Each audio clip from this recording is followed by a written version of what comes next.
Delhi central jail, एक ऐसी जगह जहां से भागना लगभग नामुमकिन था। रात के 2:13 बज रहे थे। गार्ड रावी अपनी नाइट ड्यूटी पर था। सब कुछ नॉर्मल था। कैदी अपनी सेल्स में बैंड थे। कैमरा स्क्रीन्स पर हर सेल क्लियरली दिख रहा था, except cell number 13। Screen black थी। रवि ने भाउन सिकोड़ी। कैमरा खराब हो गया क्या? वो धीरे धीरे सेल नंबर 13 के कॉरिडोर की तरफ बढ़ा। उसके जूतों की आवाज खाली हॉलवे में गूंज रही थी। थक थक थक। सेल नंबर 13 के पास पहुंचकर वो रुक गया। अंदर एक कैदी खड़ा था, बिल्कुल सीधा, बिल्कुल चुप। उसका नाम था अर्जुन मल्होत्रा, एक डेंजरस क्रिमिनल। 3 साल से इसी सेल में बैंड। लेकिन आज कुछ अलग था।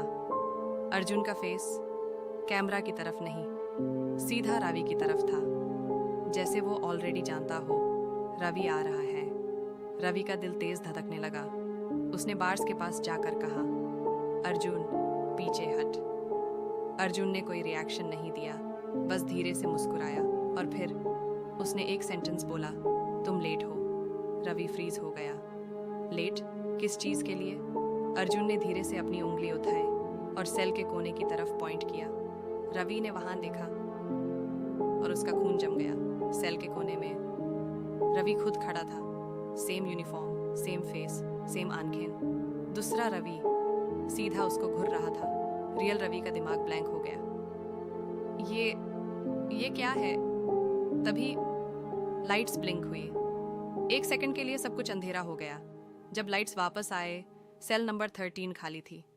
अर्जुन गायब था और दूसरा रवि भी गायब था।